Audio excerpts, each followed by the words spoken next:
ಇಡೀ ರಾಜ್ಯ ಮಾರ್ಚ್ನಿಂದ ಇಲ್ಲಿವರೆಗೂ ಕೂಡ ರಾಜ್ಯ ಮತ್ತು ರಾಷ್ಟ್ರ ಬಹಳ ನೋವಿನಿಂದ ನರಳ್ತಾ ಇದೆ. ಎಲ್ಲರೂ ಕೂಡ ಈ ಸಂದರ್ಭದಲ್ಲಿ ಕೋವಿಡ್ ಬಂದ ಮೇಲೆ ಪಕ್ಷ ಭೇದವನ್ನು ಮರೆತು ಸರ್ಕಾರಕ್ಕೆ ಪ್ರೋತ್ಸಾಹವನ್ನು ನಾವು ಕೊಟ್ಟಿದ್ದೇವೆ. ಕೇಂದ್ರ ಸರ್ಕಾರ, ರಾಜ್ಯ ಸರ್ಕಾರ 4 ಗಂಟೆಯಲ್ಲಿ ನೀವು ಮುಚ್ಚಿ ದೀಪ ಹಚ್ಚಿ ಜಾಗಟೆ ಹೊಡೀರಿ ಅಂತ ಹೇಳಿದ್ರು ಕೂಡ ಅವ್ರು ಹೇಳ್ದಂಗೆಲ್ಲ ನಾವು ಕುಣಿದಿದ್ದೇವೆ. ಲಾಕ್ಡೌನ್ ಆಯಿತು, ಸೀಲ್ ಡೌನ್ ಆಯಿತು, ಬ್ರೇಕ್ ಡೌನು ಆಗೋಯ್ತು. ಸೊ ಎಲ್ಲ ಮುಗೀತು. ಲಾಕ್ಡೌನ್ ಅಂತ ಇರೋದು ಪ್ರಿಪರೇಷನ್ ಮಾಡ್ಕೊಳ್ಳೋಕ್ಕೆ. ಯಾವ ಪ್ರಿಪರೇಷನ್ 120 ದಿನ ಆದರೂ ಅವ್ರ ಕೈಲಿ ಮಾಡ್ಕೊಳಕ್ ಆಗಲಿಲ್ಲ. ನಿಮ್ದೇ ಬಳ್ಳಾರಿಲಿ ನೀವು ಹಾಸ್ಪಿಟ್ಲ್ಗೆ ಹೋಗಿ ನೀವು ವಿಚಾರಿಸ್ಬೇಕು. ಜನರನ್ನ, ರೋಗಿಗಳನ್ನ ಮಾತಾಡ್ಸೋರಿಲ್ಲ. ರೋಗಿಗಳ ಹತ್ರ ಸುಲಿಗೆ. ಯಾರು ಹಾಸ್ಪಿಟ್ಲಿಗೆ ಸೇರಿ ಈಚೆ ಬಂದಿದ್ದಾರಲ್ಲ ಅವರು ಗೋಳಿನ ಕತೆ ಇದೆಯಲ್ಲ, ಎಷ್ಟು ಸಿನಿಮಾಗಳು ತೆಗಿಬೋದು ಆ ನೋವಿನ ಕತೆನ. ನಾನು ಬೆಂಗಳೂರಿಗೆ ಹೋಗಿ ಒಂದು ವಾಟ್ಸಪ್ ನಂಬರನ್ನ ನಾನು ಡಿಕ್ಲೇರ್ ಮಾಡೋನಿದ್ದೇನೆ.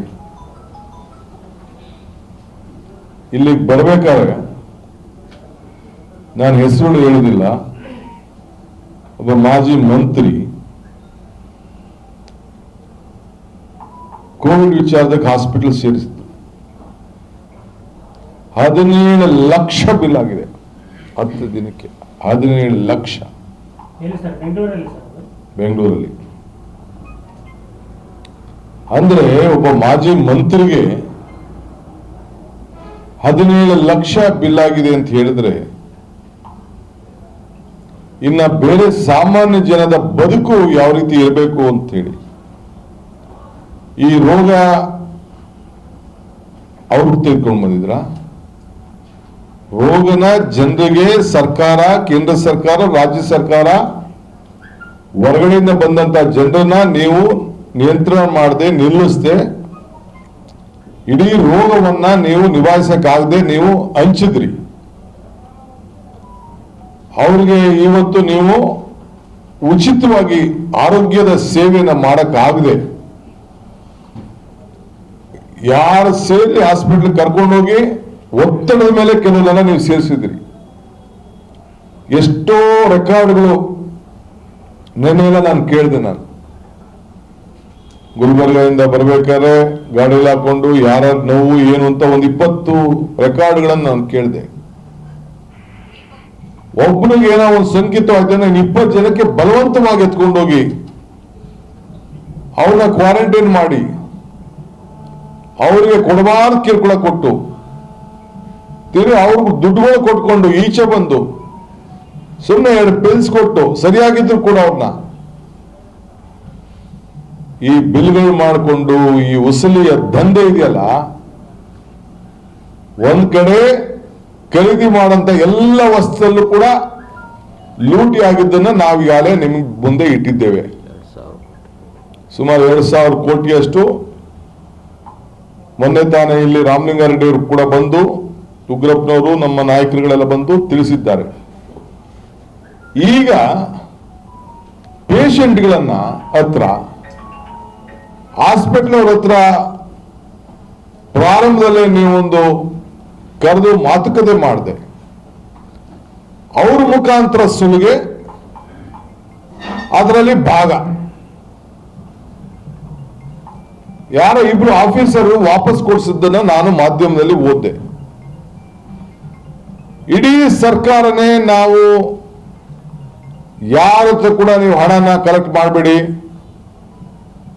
ನೀವು ಹಣನ ನೀವೇ ತುಂಬಬೇಕು, ನೀವೇ ನಿಯಂತ್ರಣದ ಒಂದು ಪ್ರೈಸ್ ಘೋಷಣೆ ಮಾಡಿದ್ದೀರಿ, ಆಯುಷ್ಮಾನ್ ಭಾರತ್, ಆಯುಷ್ಮಾನ್ ಕರ್ನಾಟಕ ಎಲ್ಲ ಸ್ಕೀಮ್ಗಳಿದೆ. ಆದ್ರೂ ಈ ರೀತಿ ಏನು ವಸೂಲಿ ನಡೀತಾ ಇದೆ, ಬಲವಂತವಾಗಿ ಕರ್ಕೊಂಡೋಗಿ ಪಾಸಿಟಿವ್ ಆದವ್ರನ್ನ ನೆಗೆಟಿವ್, ನೆಗೆಟಿವ್ ಆದವ್ರನ್ನ ಪಾಸಿಟಿವ್, ಇದೆಯಲ್ಲ, ಇದು ಒಂದು ವ್ಯಾಪಕವಾದಂತ ತನಿಖೆಗೆ ಸರ್ಕಾರ ತಾಲೂಕು ಮಟ್ಟದಲ್ಲಿ, ಜಿಲ್ಲಾ ಮಟ್ಟದಲ್ಲಿ, ವಾರ್ಡ್ ಮಟ್ಟದಲ್ಲಿ ಇದಕ್ಕೆ ಒಂದು ಕಾರ್ಯಕ್ರಮವನ್ನು ರೂಪಿಸಬೇಕು ಅಂತ ಹೇಳಿ ನಾನು ಈ ಸಂದರ್ಭದಲ್ಲಿ ಒತ್ತಾಯವನ್ನು ಮಾಡ್ತಾ ಇದ್ದೇನೆ. ಪ್ರತಿಯೊಂದು ಸಂದರ್ಭದಲ್ಲೂ ಕೂಡ ಹಣ ಹಣ ಹಣ ಹಣ, ಸತ್ತ ಹೆಣದ ಮೇಲೂ ಕೂಡ ಬಾಯಿ ಬಿಡಿಸ್ಬಿಟ್ಟು ಹಣನ ತೆಗೆಯುವಂತ ಸರ್ಕಾರ ಈ ಸರ್ಕಾರ ಆಗಿದೆ.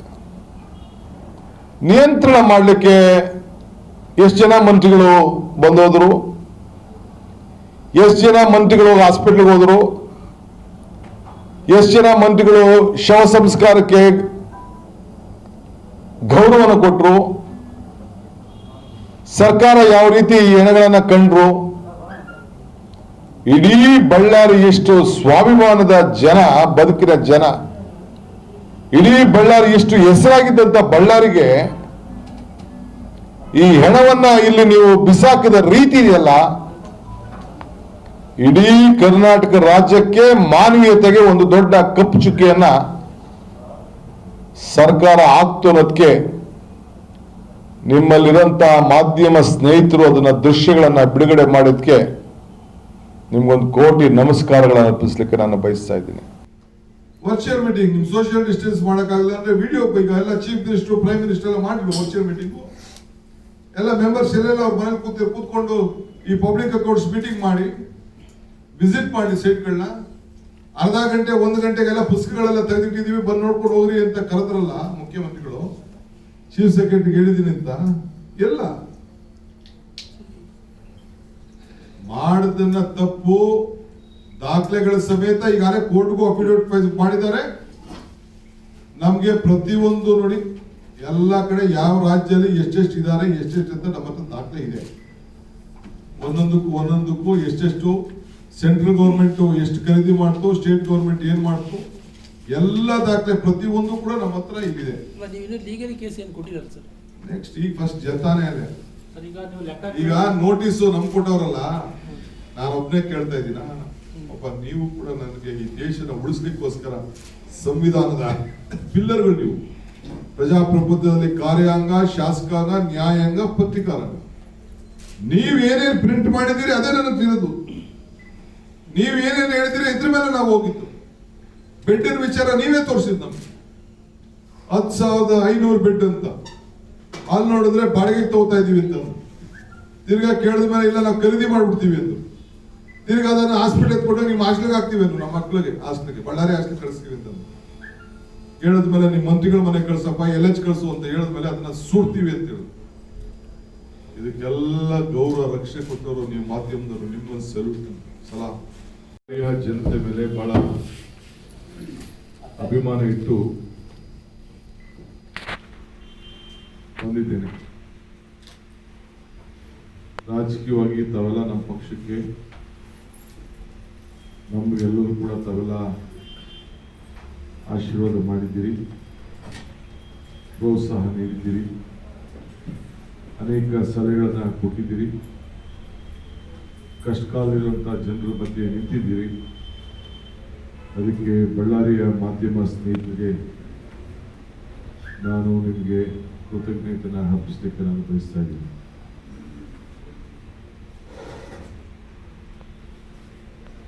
ಇಡೀ ರಾಜ್ಯ ಮಾರ್ಚ್ನಿಂದ ಇಲ್ಲಿವರೆಗೂ ಕೂಡ ರಾಜ್ಯ ಮತ್ತು ರಾಷ್ಟ್ರ ಬಹಳ ನೋವಿನಿಂದ ನರಳ್ತಾ ಇದೆ. ಎಲ್ಲರೂ ಕೂಡ ಈ ಸಂದರ್ಭದಲ್ಲಿ ಕೋವಿಡ್ ಬಂದ ಮೇಲೆ ಪಕ್ಷ ಭೇದವನ್ನು ಮರೆತು ಸರ್ಕಾರಕ್ಕೆ ಪ್ರೋತ್ಸಾಹವನ್ನು ನಾವು ಕೊಟ್ಟಿದ್ದೇವೆ. ಕೇಂದ್ರ ಸರ್ಕಾರ, ರಾಜ್ಯ ಸರ್ಕಾರ 4 ಗಂಟೆಯಲ್ಲಿ ನೀವು ಮುಚ್ಚಿ ದೀಪ ಹಚ್ಚಿ ಜಾತ್ರೆ ಹೊಡೀರಿ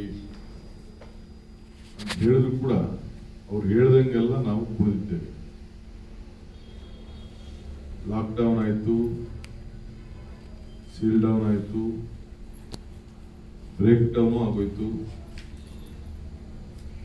ಸೊ ಎಲ್ಲ ಮುಗೀತು. ಲಾಕ್ಡೌನ್ ಅಂತ ಇರೋದು ಪ್ರಿಪರೇಷನ್ ಮಾಡ್ಕೊಳಕ್ಕೆ. ಯಾವ ಪ್ರಿಪರೇಷನ್ 120 ದಿನ ಆದ್ರೂ ಅವ್ರ ಕೈಲಿ ಮಾಡ್ಕೊಳಕ್ಕಾಗಲಿಲ್ಲ. ನಿಮ್ದೇ ಬಳ್ಳಾರಿಲಿ ನೀವು ಹಾಸ್ಪಿಟ್ಲಿಗೆ ಹೋಗಿ ನೀವು ವಿಚಾರಿಸ್ಬೇಕು. ಜನರನ್ನ, ರೋಗಿಗಳನ್ನ ಮಾತಾಡ್ಸೋರಿಲ್ಲ. ರೋಗಿಗಳ ಹತ್ರ ಸುಲಿಗೆ. ಯಾರು ಹಾಸ್ಪಿಟಲ್ ಸೇರಿ ಈಚೆ ಬಂದಿದ್ದಾರಲ್ಲ ಅವರು ಗೋಳಿನ ಕತೆ ಇದೆಯಲ್ಲ, ಎಷ್ಟು ಸಿನಿಮಾಗಳು ತೆಗಿಬೋದು ಆ ನೋವಿನ ಕತೆನ. ನಾನು ಬೆಂಗಳೂರಿಗೆ ಹೋಗಿ ಒಂದು ವಾಟ್ಸಪ್ ನಂಬರ್ ಅನ್ನ ನಾನು ಡಿಕ್ಲೇರ್ ಮಾಡೋರಿದ್ದೇನೆ. ಇಲ್ಲಿಗೆ ಬರ್ಬೇಕಾದ್ರೆ ನಾನು ಹೆಸರು ಹೇಳುದಿಲ್ಲ, ಒಬ್ಬ ಮಾಜಿ ಮಂತ್ರಿ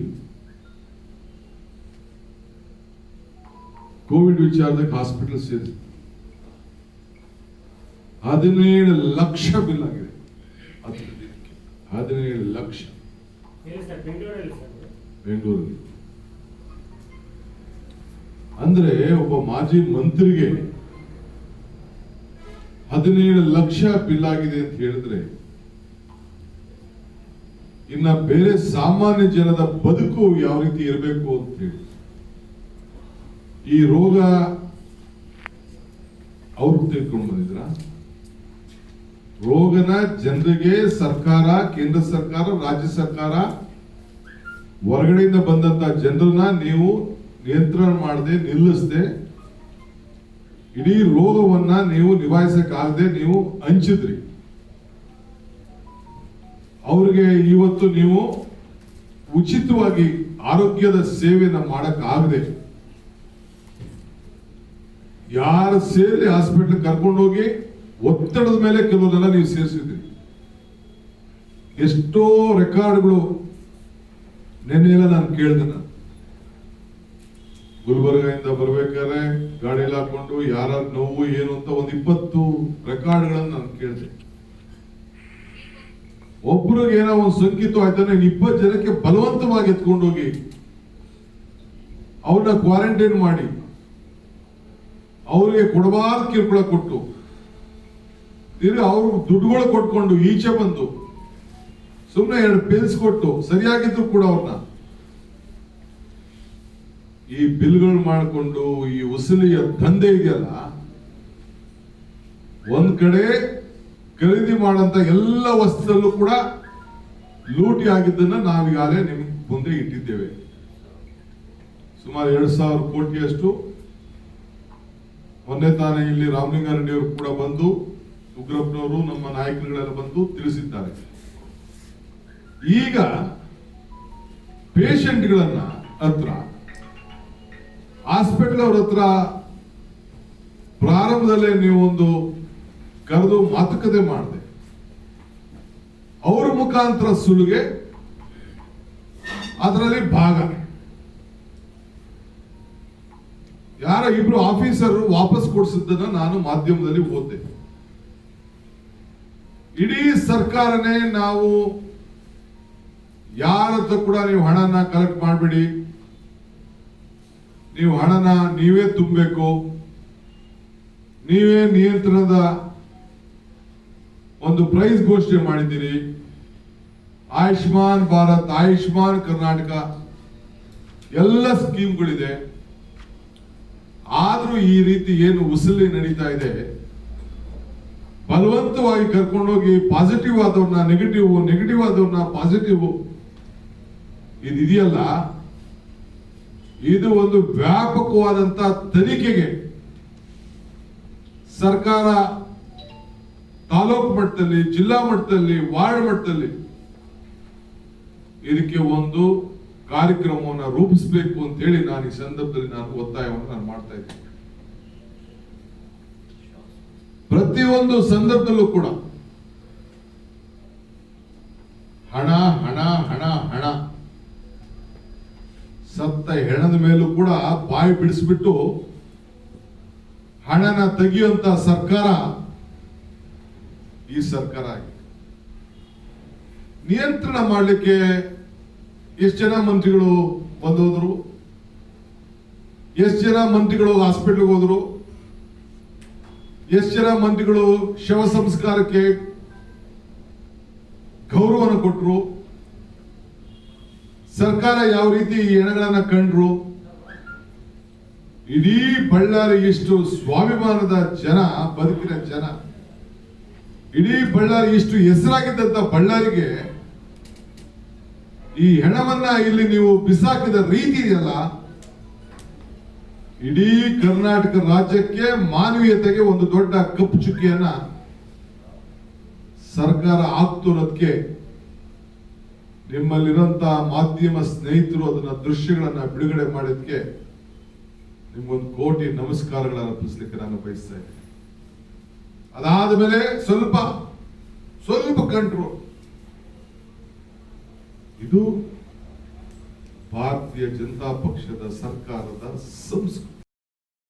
supreme court has clearly shed, Babri ಮಸೀದಿ ಒಂದು ಬಿಟ್ಬಿಟ್ಟು ಇನ್ನ ಯಾವ ದೇವಸ್ಥಾನ, ಯಾವ ಮಸೀದಿ, ಇನ್ನೊಂದು ವಿಚಾರ ಏನು ಮಾತಾಡಬಾರ್ದು, ಯಾವ ಸುದ್ದಿಗೂ ಹೋಗಬಾರ್ದು, ಈ ದೇಶದಲ್ಲಿ ಅಶಾಂತಿ ಮೂಡಲಿಕ್ಕೆ ಯಾರು ಮಾಡಬಾರ್ದು ಅಂತೇಳಿ ಸುಪ್ರೀಂ ಕೋರ್ಟ್ ವರ್ಡಿಟ್ ಆಗಿದೆ. ಆ ವರ್ಡಿಟ್ ಆದ್ರೂ ಕೂಡ ಈ ರೀತಿ ಈಶ್ವರಪ್ಪನವರು ಮಾಡ್ತಾ ಇದ್ದಾರೆ ಅಂತಂದ್ರೆ ಯು ಕಾಂಟ್ ಸ್ಟಾಪ್ ಹಿಮ್. ಮುಖ್ಯಮಂತ್ರಿಗಳೇ, he can't continue as a minister no more. ನೀವು ಈ ದೇಶದ ಜನರನ್ನು ರಕ್ಷಣೆ ಮಾಡಬೇಕಾದವರು, ನೀವು ಮುಖ್ಯಮಂತ್ರಿ ಇದ್ದೀರಿ, ನಿಮ್ಮ ನಾನು ಒತ್ತಾಯವನ್ನು ನಾನು ಮಾಡ್ತಾ ಇದ್ದೀನಿ. ನೀವು ಹೇಳಿ ಇದು ಸರಿನಾ ಇಲ್ವೋ ಅಂತೇಳಿ ಮುಖ್ಯಮಂತ್ರಿಗಳು ಹೇಳ್ಬೇಕು. ಸಮರ್ಸ್ಕೊಳ್ಳಿ ನೀವು ಬೇಕಾದ್ರೆ, ನಾವು ಬೇಡ ಅಂತ ಹೇಳುದಿಲ್ಲ. ಆಮೇಲೆ ನಾವು ನಮ್ದು ಏನ್ ಸ್ಟ್ಯಾಂಡ್ ತಗೋಬೇಕು ನಾವು ತೆಗೆದುಕೊಳ್ತೀವಿ. As a political party, as a president of a political party, ಈ ದೇಶದ ಐಕ್ಯತೆ, ಈ ದೇಶದ ಸಮಗ್ರತೆ, ಈ ದೇಶದಲ್ಲಿ ಶಾಂತಿಯನ್ನು ಮೂಡಿಸಲು ನಮ್ದೇ ಆದಂತಹ ಒಂದು ದೊಡ್ಡ ಇತಿಹಾಸ ಇದೆ, ಚರಿತ್ರೆ ಇದೆ. ಇದನ್ನ ಉಳಿಸ್ಕೊಳ್ಳಿಕ್ಕೆ, ಇದನ್ನ ಬೆಳೆಸಲಿಕ್ಕೆ, ಇದನ್ನ ಕಾಪಾಡಲಿಕ್ಕೆ ನಾವು ಬದ್ಧರಿದ್ದೇವೆ. ಈ ದೃಷ್ಟಿಯಿಂದ ನಾನು ಗೌರವಾನ್ವಿತ ಮುಖ್ಯಮಂತ್ರಿಗಳಲ್ಲಿ ನಾನು ಒತ್ತಾಯ ಮಾಡ್ತಾ ಇದ್ದೇನೆ. ಈ ರಾಜ್ಯದಲ್ಲಿ ಸರ್ಕಾರ ಇದೆ, ಮಂತ್ರಿಗಳು ಪ್ರಮಾಣ ವಚನ ಸ್ವೀಕಾರ ಮಾಡಿದ್ದಾರೆ. ಸಂವಿಧಾನದ ಹಕ್ಕನ್ನ, ಸಂವಿಧಾನದಲ್ಲಿ ಏನು ಬರೆದಿದೆ ಅದನ್ನ ಈ ಸಂದರ್ಭದಲ್ಲಿ ಅವರು ಕಾನ್ಸ್ಟಿಟ್ಯೂಷನ್ ಇರೋದನ್ನ ನಾನು ಓದ್ ತೆಗೆದುಕೊಂಡಿದ್ದಾರೆ. ನಮ್ಮ ಕಾನ್ಸ್ಟಿಟ್ಯೂಷನ್ ಅಪ್ಹೋಲ್ಡ್ ಮಾಡ್ತೇವೆ ಅಂತ ಹೇಳಿ ಪ್ರಮಾಣ ಮಾಡಿದ್ದಾರೆ. ಎಲ್ಲ ಜಾತಿ, ಎಲ್ಲ ಧರ್ಮ ಒಟ್ಟೆ ತೆಗೆದುಕೊಂಡು ಹೋಗ್ತೀವಿ ಅಂತ ಹೇಳ್ತಾರೆ. ಒಬ್ಬ ಮಂತ್ರಿ, ಸರ್ಕಾರದಲ್ಲಿರುವಂತ ಮಂತ್ರಿ ಮಾನ್ಯ ಶ್ರೀ ಈಶ್ವರಪ್ಪ ಅನ್ನೋರು ನಿನ್ನೆ ಒಂದು ಭಾಷಣ ಶಿವಮೊಗ್ಗದಲ್ಲಿ ಮಾಡಿದ್ದಾರೆ.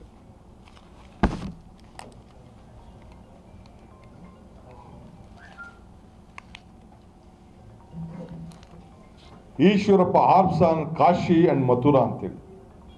Minister for Rural Development and Panchayat Raj Ishwarappa on Wednesday said that the masjid located in Kashi and Mathura should also make a way for temples.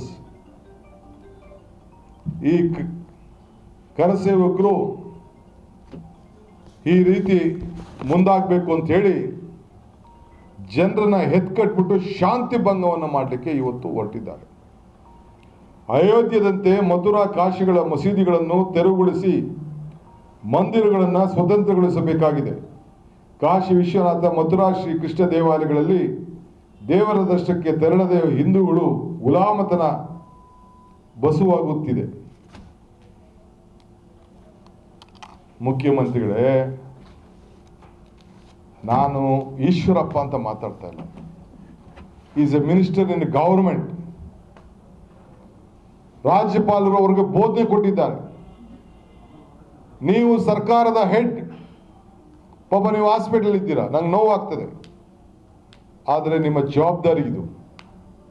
ಜವಾಬ್ದಾರಿ, ಕೋಮು ಸೌಹಾರ್ದತೆ, ಮತೀಯ ಗಲಭೆ, ವೈಮನಸ್ಯಕ್ಕೆ ಬಿತ್ತನೆ ಬೀಜನ ಹಾಕ್ತಾ ಇದ್ದಾರೆ. ಕೂಡಲೇ ಅವ್ರನ್ನ ಬಂಧಿಸುವಂತ ಕೆಲಸ ಮಾಡಬೇಕು.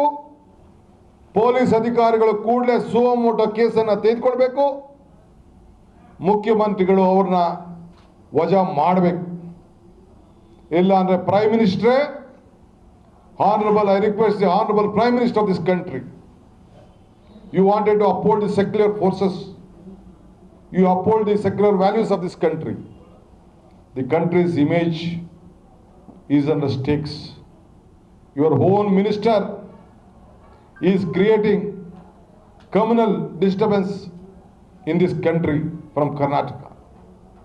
I want you to instruct the Chief Minister to sack him immediately, to file a criminal case by the police authorities, arrest him and take immediate action as per the law. ಬೇರೆ ಬೇರೆ ಸಣ್ಣ ಸಣ್ಣ ಯಾವ್ದಾರು ಒಬ್ಬ tweet ಮಾಡಿಬಿಟ್ರೆ, ಯಾರ ಮೇಲೆ ಒಂದೇನಾದ್ರು tweet ಮಾಡಿಬಿಟ್ರೆ ಅವ್ರ ಮೇಲೆಲ್ಲ ಕೇಸ್ ಹಾಕ್ಬಿಡ್ತೀರಿ. ಯಾಕೆ ಇವ್ರ ಮೇಲೆ ಹಾಕೋದಿಲ್ಲ? ಯಾಕೆ ಇನ್ನೂ ಯೋಚನೆ ಮಾಡ್ತಾ ಇದ್ದೀರಿ? 24 ಗಂಟೆ ಆಗಿದೆ. ಎಲ್ಲ ನ್ಯಾಷನಲ್ ಚಾನೆಲ್ಸ್ಗಳೆಲ್ಲ ಬಂದಿದೆ, ಸ್ಟೇಟ್ ಮೀಡಿಯಾಗಳೆಲ್ಲ ಬಂದಿದೆ. ಇವತ್ತಾದರೂ ಕೂಡ ಇನ್ನು ನೀವು ಆಕ್ಷನ್ ತಗೊಳಕ್ ಆಗಲಿಲ್ಲ ಅಂತ ಅಂದಮೇಲೆ, ನಾನು ಯಾರೋ ಬೇರೆ ಆರ್ಡಿನರಿ ಮಾತಾಡೋದು ನಾನು ಮಾತಾಡ್ತಾ ಇರಲಿಲ್ಲ. ನಾನು is A minister in the government, is A minister, is A government. Is this the government stand? I want the answer for Honorable Chief Minister of this state. He is the head of the state. ನೀವು hospital ಮಲಗಿದ್ದೀರಿ, ನನಗೆ ಅರ್ಥ ಆಗ್ತದೆ. But by this evening ನೀವು ರೆಸಿಗ್ನೇಷನ್ನ ತೆಗೆದುಕೊಳ್ಳಲಿಲ್ಲ ಅಂತಂದರೆ, ನಿಮ್ಮ ಮೇಲೆ ಈ ನಾಯಕತ್ವವನ್ನು ತೆಗೆದುಕೊಂಡು, ಈ ರಾಜ್ಯದ ತೆಗೆದುಕೊಂಡು ಎಲ್ಲರನ್ನ ಒಟ್ಟೆ ತೆಗೆದುಕೊಂಡು ಹೋಗ್ತೀವಿ ಅಂತ ಏನು ಮಾತನ್ನು ಕೊಟ್ಟು ತಾವು ಪ್ರಮಾಣ ಮಾಡಿದ್ದೀರಿ, ಇದಕ್ಕೆ ಒಂದು ದೊಡ್ಡ ಭಂಗ ಆಗ್ತದೆ. ಇದು ಈ ರಾಜ್ಯದಲ್ಲಿ ಶಾಂತಿಯನ್ನು ಕದಲಿಕ್ಕೆ ಇದಕ್ಕೆ ನೀವೇ ಒತ್ತನ್ನು ಕೊಟ್ಟಂಗೆ ಆಗ್ತದೆ. ಕೂಡಲೇ ಇದರ ಮೇಲೆ ಕ್ರಮವನ್ನು ಕೈಗೊಳ್ಳಬೇಕು ಅಂತ ಹೇಳಿ ನಾನು ಮುಖ್ಯಮಂತ್ರಿಗಳಲ್ಲಿ ನಾನು ಒತ್ತಾಯವನ್ನು ನಾನು ಮಾಡ್ತೀನಿ. ಅದು ನೆಕ್ಸ್ಟ್ ಪಾಯಿಂಟ್ ನಾವು ಯೋಚನೆ ಮಾಡ್ತೀವಿ. ಈಗ ಗೌರ್ಮೆಂಟೇ ಸುಮೋಟೋ ಕೇಸ್ ತಗೋಬೇಕು, DGPನೇ ಕೇಸ್ ರಿಜಿಸ್ಟರ್ ಮಾಡಬೇಕು, ಮುಖ್ಯಮಂತ್ರಿಗಳೇ ರೆಸಿಗ್ನೇಷನ್ನ ತಗೋಬೇಕು, ಅವ್ರನ್ನ ಸ್ಯಾಕ್ ಮಾಡಬೇಕು, ಕಾನೂನಿನ ಕ್ರಮವನ್ನು ಕೈಗೊಳ್ಳಬೇಕು. ನೀವು ಹೇಳಿ, ನೀವು ಮಾಧ್ಯಮದವರು ನೀವೇ ಇದನ್ನ ಪ್ರಿಂಟ್ ಮಾಡಿದ್ದೀರಿ, ನೀವೇನೇನೆಲ್ಲ ಜನಕ್ಕೆ ತೋರಿಸಿದ್ದೀರಿ. ಇದು ಸುಮೋಟೋ ಕೇಸ್ಗೆ, ರೆಸಿಗ್ನೇಷನ್ಗೆ ಇದು ವಸ್ತುನ ಅಲ್ವಾ? ಇಷ್ಟು ತಾವು ಹೇಳಿ. ಶಾಂತಿ ಭಂಗವನ್ನು ಕದಕ್ಲಿಕ್ಕೆ ಪ್ರಯತ್ನ ಮಾಡ್ತಾ ಇದ್ದಾರಾ ಇಲ್ವಾ, ಮಾಡಿದಾರಾ ಇಲ್ವಾ, ಇಷ್ಟನ್ನು ತಾವೇ ತೀರ್ಮಾನ ಮಾಡಿ. ಅಲ್ಲ ಸರ್, ಈ ಹಿಂದೆನೂ ಹಲವಾರು ಬಾರಿ ಶಾಸಕರು, ಸಚಿವರು ಕೂಡ ಈ ರೀತಿ ಮಾತಾಡಿದ್ದಾರೆ. CM ಹೋದ್ಮೇಲೆ ಅವ್ರು ಫಾಲೋ ಮಾಡ್ಬಿಟ್ಟಿದ್ದಾರೆ. CM ಅಲ್ಲಿ ಹೋಗಿದ್ದಾರೆ. ಅಲ್ಲ, ಅಲ್ಲಿನ ಪಾಪ ಯಾರೋ ಯೋಗೇಶ್ವರ ಹೇಳಿದಾಗ ಅಲ್ಲಿನ ಹೊಂದಾಣಿಕೆ ರಾಜಕೀಯ ನಡೀತಾ ಇದೆಯಾ ಅಂತ. ಹೊಂದಾಣಿಕೆ ರಾಜಕೀಯ ಹೇಳಿದ್ರಲ್ವಾ ಯೋಗೇಶ್ವರ ಆರೋಪ ಮಾಡಿದಾಗ, CM ವಿರೋಧ ಪಕ್ಷದ ನಾಯಕರು ಅಲ್ಲೇ ಹೋಗಿ ಚರ್ಚೆ ಮಾಡ್ತಾ ಇದ್ದಾರೆ. ಅವ್ರು ಬಂದ್ಮೇಲೆ ಮಾತಾಡೋಣ. COVID-19 ಇರೋದ್ರಿಂದ ಮೀಟ್ ಮಾಡೋಕ್ಕಾಗಲ್ಲ ಯಾರನ್ನು. ನೋಡ್ರಿ, ವಸ್ಸೋಬ್ ಈಸ್ ಎ ಮಿನಿಸ್ಟರ್. ಸಂವಿಧಾನ ಇದೆ, ಹಕ್ಕಿದೆ. Supreme court has clearly shed, Babri ಮಸೀದಿ ಒಂದು ಬಿಟ್ಬಿಟ್ಟು ಇನ್ನು ಯಾವ ದೇವಸ್ಥಾನ, ಯಾವ ಮಸೀದಿ, ಇನ್ನೊಂದು ವಿಚಾರ ಏನು ಮಾತಾಡಬಾರ್ದು, ಯಾವ ಸುದ್ದಿಗೂ ಹೋಗಬಾರ್ದು, ಈ ದೇಶದಲ್ಲಿ ಅಶಾಂತಿ ಮೂಡಲಿಕ್ಕೆ ಯಾರು ಮಾಡಬಾರ್ದು ಅಂತೇಳಿ ಸುಪ್ರೀಂ ಕೋರ್ಟು ವರ್ಡಿಟ್ ಆಗಿದೆ. ಆ ವರ್ಡಿಟ್ ಆದರೂ ಕೂಡ ಈ ರೀತಿ ಈಶ್ವರಪ್ಪನವರು ಮಾಡ್ತಾ ಇದ್ದಾರೆ ಅಂತಂದರೆ, ಯು ಕಾಂಟ್ ಸ್ಟಾಪ್ ಹಿಮ್. ಮುಖ್ಯಮಂತ್ರಿಗಳೇ, he can't continue as a minister no more. ನೀವು ಈ ದೇಶದ ಜನರನ್ನು ರಕ್ಷಣೆ ಮಾಡಬೇಕಾದವರು, ನೀವು ಮುಖ್ಯಮಂತ್ರಿ ಇದ್ದೀರಿ. ನಿಮ್ಮ ನಾನು ಒತ್ತಾಯವನ್ನು ನಾನು ಮಾಡ್ತಾ ಇದ್ದೀನಿ. ನೀವು ಹೇಳಿ, ಇದು ಸರಿನಾ ಇಲ್ಲೋ ಅಂತೇಳಿ ಮುಖ್ಯಮಂತ್ರಿಗಳು ಹೇಳಬೇಕು. ಸಮರ್ಸ್ಕೊಳ್ಳಿ ನೀವು ಬೇಕಾದರೆ, ನಾವು ಬೇಡ ಅಂತ ಹೇಳೋದಿಲ್ಲ. ಆಮೇಲೆ ನಾವು ನಮ್ದು ಏನು ಸ್ಟ್ಯಾಂಡ್ ತಗೋಬೇಕು ನಾವು ತೆಗೆದುಕೊಳ್ತೀವಿ. As a political party, as a president of a political party, ಈ ದೇಶದ ಐಕ್ಯತೆ, ಈ ದೇಶದ ಸಮಗ್ರತೆ, ಈ ದೇಶದಲ್ಲಿ ಶಾಂತಿಯನ್ನು ಮೂಡಿಸಲು ನಮ್ಮದೇ ಆದಂಥ ಒಂದು ದೊಡ್ಡ ಇತಿಹಾಸ ಇದೆ, ಚರಿತ್ರೆ ಇದೆ. ಇದನ್ನು ಉಳಿಸ್ಕೊಳ್ಳಿಕ್ಕೆ, ಇದನ್ನು ಬೆಳೆಸಲಿಕ್ಕೆ, ಇದನ್ನು ಕಾಪಾಡಲಿಕ್ಕೆ ನಾವು ಬದ್ಧರಿದ್ದೇವೆ. ಸಂಸ್ಕೃತಿ ಬಗ್ಗೆ ಮಾತಾಡ್ತಾರೆ. ಯಡಿಯೂರಪ್ಪನವರು ಸಹಕಾರ ಕೊಡಿ ಅಂತ ಕೇಳ್ತಾ ಇದ್ದಾರೆ. ನಾವೇನು ಕೊಡಲಿಲ್ಲ ಅಂತ ಹೇಳೋದಿಲ್ಲ, ಕೊಟ್ಟಿದ್ದೇವೆ ನಿಮಗೆ. ಆದರೆ ಈ ದೇಶದ ಗೌರವ, ಈ ದೇಶದ ಸಂಸ್ಕೃತಿ, ಈ ಹೆಣದಲ್ಲಿ ಹಣ, ರೋಗಿಗಳ ಹತ್ರ ಹಣ, ಕೊರೋನಾದ ಭ್ರಷ್ಟಾಚಾರ, ಇದಕ್ಕೆ ನಿಮಗೆ ನಾವು ಸಹಕಾರ ಕೊಡಲಿಕ್ಕೆ ನಾವು ಸಿದ್ಧ ಇಲ್ಲ. ಅದಕ್ಕೋಸ್ಕರ ಇವತ್ತು ನಾನು ತಮಗೆ ಯಡಿಯೂರಪ್ಪನವ್ರಿಗೆ ಗುಣಮುಖಾಗಿ ಬರಲಿ, ಹಾಸ್ಪಿಟ್ಲು ಸೇರಿದ್ದಾರೆ, ಅದು ಬೇರೆ ವಿಚಾರ. ಹಾಸ್ಪಿಟ್ಲಿಂದನೇ ತಾವು ಅಧಿಕಾರನ ಮಾಡ್ತಾ ಇದ್ದೀರಿ. ಲೇಬರ್ ಕಮಿಷನರ್ ಟ್ರಾನ್ಸ್ಫರ್ ಆಯಿತು, ಪೊಲೀಸ್ ಕಮಿಷನರ್ ಟ್ರಾನ್ಸ್ಫರ್ ಆಯಿತು, BBMP ಕಮಿಷನರ್ ಟ್ರಾನ್ಸ್ಫರ್ ಆಯಿತು, DC ಗಳ ಟ್ರಾನ್ಸ್ಫರ್ ಆಯಿತು. ಅಂದಮೇಲೆ 4-5 ತಿಂಗಳಿಂದ ಯಾರ್ಯಾರು ಅಧಿಕಾರಿಗಳು ಕೆಲಸ ಮಾಡ್ತಿದ್ರು ಅವರು ಸಂಪೂರ್ಣವಾಗಿ ಉತ್ತಮವಾದಂಥ ಕೆಲಸ ಮಾಡಲಿಲ್ಲ ಅನ್ನೋ ದೃಷ್ಟಿಯಿಂದ ನೀವು ಬದಲಾವಣೆ ಮಾಡಿದ್ದೀರಿ ಅನ್ನೋದಕ್ಕೆ ಈ ವರ್ಗಾವಣೆಯ ದಂಧೆನೇ ಸಾಕ್ಷಿ. ನಾನು ಸರ್ಕಾರಕ್ಕೆ ಒತ್ತಾಯ ಮಾಡ್ತಾ ಇದ್ದೀನಿ. 20 ಲಕ್ಷ ಕೋಟಿ ರೂಪಾಯಿ ಕೇಂದ್ರ ಸರ್ಕಾರದಲ್ಲಿ ಏನು ಅನೌನ್ಸ್ ಆಯಿತು. ಈ ರಾಜ್ಯದಲ್ಲಿ 1600 ಕೋಟಿ ರೂಪಾಯಿ ಏನು ನೀವು ಅನೌನ್ಸ್ ಮಾಡಿದ್ರಿ? ಯಾರಿಗೆ ಎಷ್ಟು ಹಣ ಕೊಟ್ರಿ, ಯಾರಿಗೆ ತಲುಪ್ತು, ಯಾರ ಅಕೌಂಟ್ ಹೋಯ್ತು, ಎಷ್ಟು ಜನಕ್ಕೆ ಎಷ್ಟು ಪರ್ಸೆಂಟೇಜ್ ಹೋಯ್ತು ಅನ್ನೋದನ್ನ ದಯವಿಟ್ಟು ತಾವು ಬಿಡುಗಡೆ ಮಾಡಬೇಕು ಅಂತೇಳಿ ಒತ್ತಾಯವನ್ನು ನಾನು ಮಾಡ್ತಾ ಇದ್ದೀನಿ. Eshwarappa arms on Kashi and Mathura ಅಂತ ಹೇಳಿ Minister for Rural Development and Panchayat Raj Ishwarappa on Wednesday said that the masjid located in Kashi and Mathura should also make a way for temples. ಈ ಕರಸೇವಕರು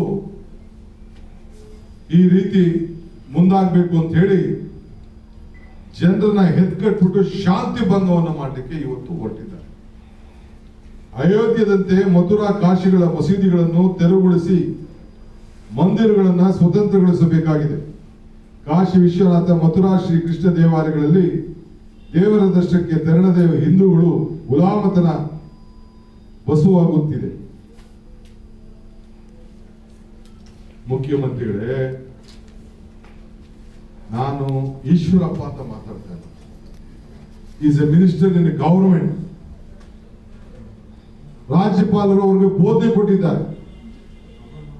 ನೀವು ಸರ್ಕಾರದ ಹೆಡ್, ಒಬ್ಬ ನೀವು ಹಾಸ್ಪಿಟಲ್ ಇದ್ದೀರಾ, ನಂಗೆ ನೋವಾಗ್ತದೆ.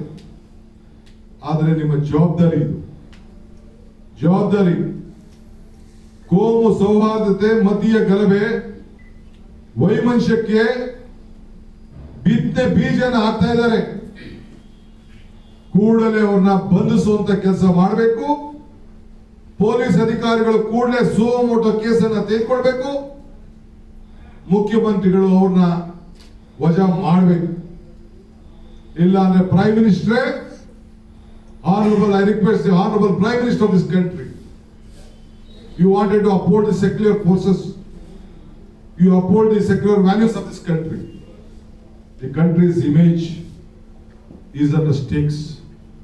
Your own minister is creating communal disturbance in this country from Karnataka. I want you to instruct the chief minister to sack him immediately, to file a criminal case by the police authorities, arrest him and take immediate action as per the law. ಬೇರೆ ಬೇರೆ ಸಣ್ಣ ಸಣ್ಣ ಯಾವ್ದಾರ ಒಬ್ಬ tweet ಮಾಡಿಬಿಟ್ರೆ, ಯಾರ ಮೇಲೆ ಒಂದೇನಾದ್ರು tweet ಮಾಡಿಬಿಟ್ರೆ ಅವ್ರ ಮೇಲೆಲ್ಲ ಕೇಸ್ ಹಾಕ್ಬಿಡ್ತೀರಿ. ಯಾಕೆ ಇವ್ರ ಮೇಲೆ ಹಾಕುದಿಲ್ಲ? ಯಾಕೆ ಇನ್ನ ಯೋಚನೆ ಮಾಡ್ತಾ ಇದ್ದೀರಿ? 24 ಗಂಟೆ ಆಗಿದೆ. ಎಲ್ಲ ನ್ಯಾಷನಲ್ ಚಾನೆಲ್ಸ್ ಗಳೆಲ್ಲ ಬಂದಿದೆ, ಸ್ಟೇಟ್ ಮೀಡಿಯಾಗಳೆಲ್ಲ ಬಂದಿದೆ. ಇವತ್ತಾದ್ರೂ ಕೂಡ ಇನ್ನ ನೀವು ಆಕ್ಷನ್ ತಗೊಳಕ್ ಆಗ್ಲಿಲ್ಲ ಅಂತ ಅಂದ್ಮೇಲೆ, ನಾನು ಯಾರೋ ಬೇರೆ ಆರ್ಡಿನರಿ ಮಾತಾಡೋದು ನಾನು ಮಾತಾಡ್ತಾ ಇರಲಿಲ್ಲ. Is A minister in the government, is A minister, is A government. Is this the government stand? I want the answer for Honorable Chief Minister of this state. He is head of the state. ನೀವು hospital ಮಲಗಿದ್ದೀರಿ, ನನಗೆ ಅರ್ಥ ಆಗ್ತದೆ. But by this evening ನೀವು resignation ತೆಗೆದುಕೊಳ್ಳಿಲ್ಲ ಅಂತಂದ್ರೆ ನಿಮ್ಮ ಮೇಲೆ ಈ ನಾಯಕತ್ವವನ್ನು ತೆಗೆದುಕೊಂಡು ಈ ರಾಜ್ಯದ ತೆಗೆದುಕೊಂಡು ಎಲ್ಲರನ್ನು ಹೊಟ್ಟೆ ತೆಗೆದುಕೊಂಡು ಹೋಗ್ತೀವಿ ಅಂತ ಏನು ಮಾತನ್ನ ಕೊಟ್ಟು ತಾವು ಪ್ರಮಾಣ ಮಾಡಿದ್ದೀರಿ, ಇದಕ್ಕೆ ಒಂದು ದೊಡ್ಡ ಭಂಗ ಆಗ್ತದೆ. ಇದು ಈ ರಾಜ್ಯದಲ್ಲಿ ಶಾಂತಿಯನ್ನ ಕದಲಿಕ್ಕೆ ಇದಕ್ಕೆ ನೀವೇ ಒತ್ತನ್ನ ಕೊಟ್ಟಂಗೆ ಆಗ್ತದೆ. ಕೂಡಲೇ ಇದರ ಮೇಲೆ ಕ್ರಮವನ್ನ ಕೈಗೊಳ್ಳಬೇಕು ಅಂತ ಹೇಳಿ ನಾನು ಮುಖ್ಯಮಂತ್ರಿಗಳಲ್ಲಿ ನಾನು ಒತ್ತಾಯವನ್ನು ಮಾಡ್ತೇನೆ. ಯಡಿಯೂರಪ್ಪನವರು ಸಹಕಾರ ಕೊಡಿ ಅಂತ ಕೇಳ್ತಾ ಇದ್ದಾರೆ. ನಾವೇನು ಕೊಡಲಿಲ್ಲ ಅಂತ ಹೇಳುದಿಲ್ಲ, ಕೊಟ್ಟಿದ್ದೇವೆ ನಿಮಗೆ. ಆದ್ರೆ ಈ ದೇಶದ ಗೌರವ, ಈ ದೇಶದ ಸಂಸ್ಕೃತಿ, ಈ ಹೆಣದಲ್ಲಿ ಹಣ, ರೋಗಿಗಳ ಹತ್ರ ಹಣ, ಕೊರೋನಾದ ಭ್ರಷ್ಟಾಚಾರ, ಇದಕ್ಕೆ ನಿಮ್ಗೆ ನಾವು ಸಹಕಾರ ಕೊಡ್ಲಿಕ್ಕೆ ನಾವು ಸಿದ್ಧ ಇಲ್ಲ. ಅದಕ್ಕೋಸ್ಕರ ಇವತ್ತು ನಾನು ತಮಗೆ ಯಡಿಯೂರಪ್ಪನವ್ರಿಗೆ ಗುಣಮುಖ ಬರಲಿ, ಹಾಸ್ಪಿಟ್ಲು ಸೇರಿದ್ದಾರೆ, ಅದು ಬೇರೆ ವಿಚಾರ. ಹಾಸ್ಪಿಟ್ಲ್ ಇಂದನೇ ತಾವು ಅಧಿಕಾರನ ಮಾಡ್ತಾ ಇದ್ದೀವಿ.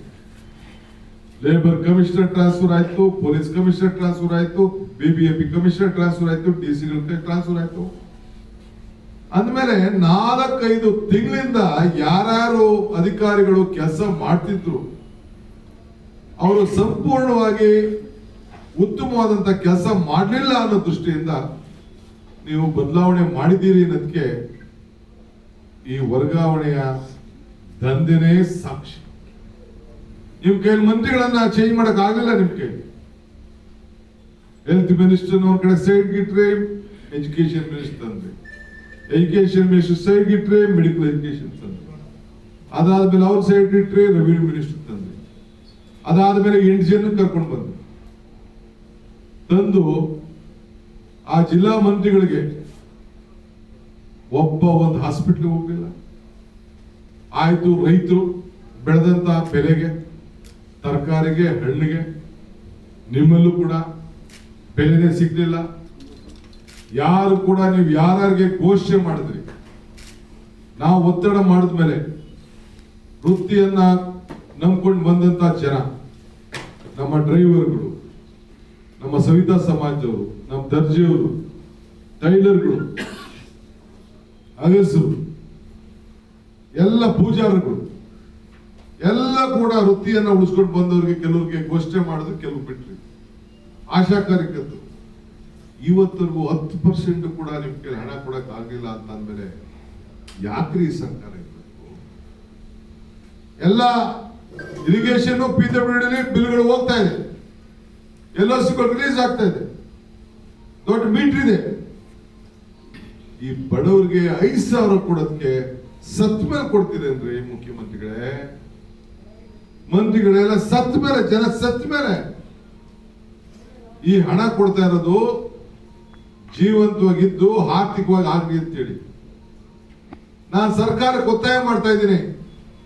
20 ಲಕ್ಷ ಕೋಟಿ ರೂಪಾಯಿ ಕೇಂದ್ರ ಸರ್ಕಾರದಲ್ಲಿ ಏನು ಅನೌನ್ಸ್ ಆಯ್ತು, ಈ ರಾಜ್ಯದಲ್ಲಿ 1,600 ಕೋಟಿ ರೂಪಾಯಿ ಏನ್ ನೀವು ಅನೌನ್ಸ್ ಮಾಡಿದ್ರಿ, ಯಾರಿಗೆ ಎಷ್ಟು ಹಣ ಕೊಟ್ರಿ, ಯಾರಿಗೆ ತಲುಪ್ತು, ಯಾರ ಅಕೌಂಟ್ ಹೋಯ್ತು, ಎಷ್ಟು ಜನಕ್ಕೆ ಎಷ್ಟು ಪರ್ಸೆಂಟೇಜ್ ಹೋಯ್ತು ಅನ್ನೋದನ್ನ ದಯವಿಟ್ಟು ತಾವು ಬಿಡುಗಡೆ ಮಾಡಬೇಕು ಅಂತ ಹೇಳಿ ಒತ್ತಾಯವನ್ನು ನಾನು ಮಾಡ್ತಾ ಇದ್ದೀನಿ.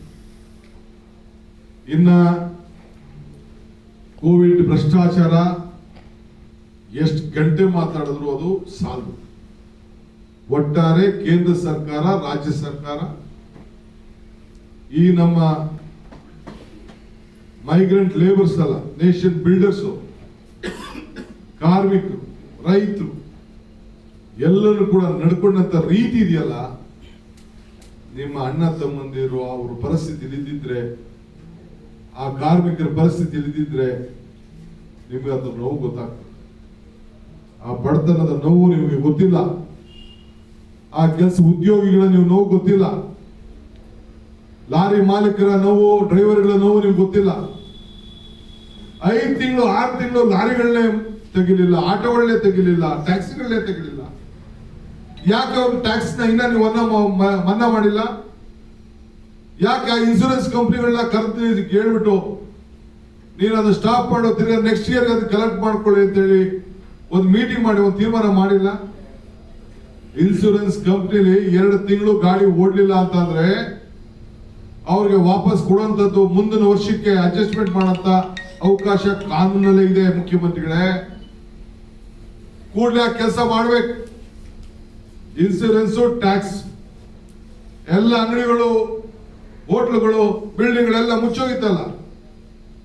1 ವರ್ಷ ಆದ್ರೂ ಕೂಡ ಎಲ್ಲ ನಿಮ್ ಸರ್ಕಾರ ಹೋಗೋದಿಲ್ಲ, ಲೋಕಲ್ ಬಾಡಿದು ಹೋಯ್ತದಷ್ಟೇ, ಹೋದ್ರು ಪರವಾಗಿಲ್ಲ, ಯಾರಿಗೂ ವ್ಯಾಪಾರ ಆಗಿಲ್ಲ.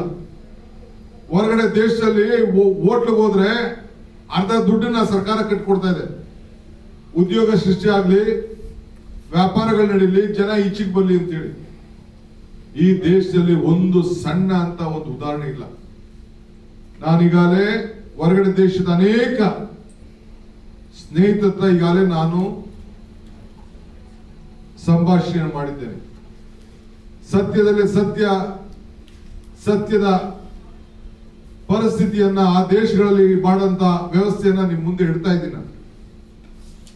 ಆದ್ರೆ ಇವತ್ತು ನೀವೇನು ಮಾತು ಕೊಟ್ಟಿದ್ರಿ, ಏನು ಈ ಜನ ನಡ್ತಾ ಇದ್ದಾರೆ, ಈ ದೇಶದ ಸ್ವಾಭಿಮಾನವನ್ನ ಉಳಿಸ್ಲಿಕ್ಕೆ, ನಮ್ಮ ಜನರ ಬದುಕನ್ನ ಹಸನು ಮಾಡ್ಲಿಕ್ಕೆ, ಮತ್ತೆ ಈ ಜೀವ ಉಳ್ಕೊಂಡಿದೆ, ಈ ಜೀವನವನ್ನ ಹೊಸ ರೂಪವನ್ನು ಮಾಡ್ಲಿಕ್ಕೆ ನಿಮ್ ಕೈಲಿ ಕಾರ್ಯಕ್ರಮ ರೂಪಿಸಕ್ ಆಗ್ಲಿಲ್ಲ. ಇದಕ್ಕೋಸ್ಕರ ಈ ಹಿನ್ನೆಲೆಯಲ್ಲಿ ಕೋವಿಡ್ ಸಂದರ್ಭದಲ್ಲಿ, ಕೋವಿಡ್ ಆದ್ಮೇಲೆ ಈ ರಾಜ್ಯ ಯಾವ ದಿಕ್ಕಿಗೆ ಹೋಗ್ಬೇಕು ಅಂತೇಳಿ ಒಂದು ವಿಷನ್ ಗ್ರೂಪ್ ಅಂತ ಕೂಡ ನಾನು ತಯಾರು ಮಾಡಿ ಈಗಾಗಲೇ ಅನೇಕ ಮಾಹಿತಿಯನ್ನು ನಾನು ಸಂಗ್ರಹಣ ಮಾಡ್ತಾ ಇದ್ದೀನಿ. ಸದ್ಯದಲ್ಲೇ ನಾನು ಬಿಡುಗಡೆ ಮಾಡ್ತೀನಿ. ಒಂದು. ಎರಡನೇ ವಿಚಾರ, ಈ ರಾಜ್ಯದಲ್ಲಿ ಸರ್ಕಾರ ಇದೆ, ಮಂತ್ರಿಗಳು ಪ್ರಮಾಣ ವಚನ ಸ್ವೀಕಾರ ಮಾಡಿದ್ದಾರೆ.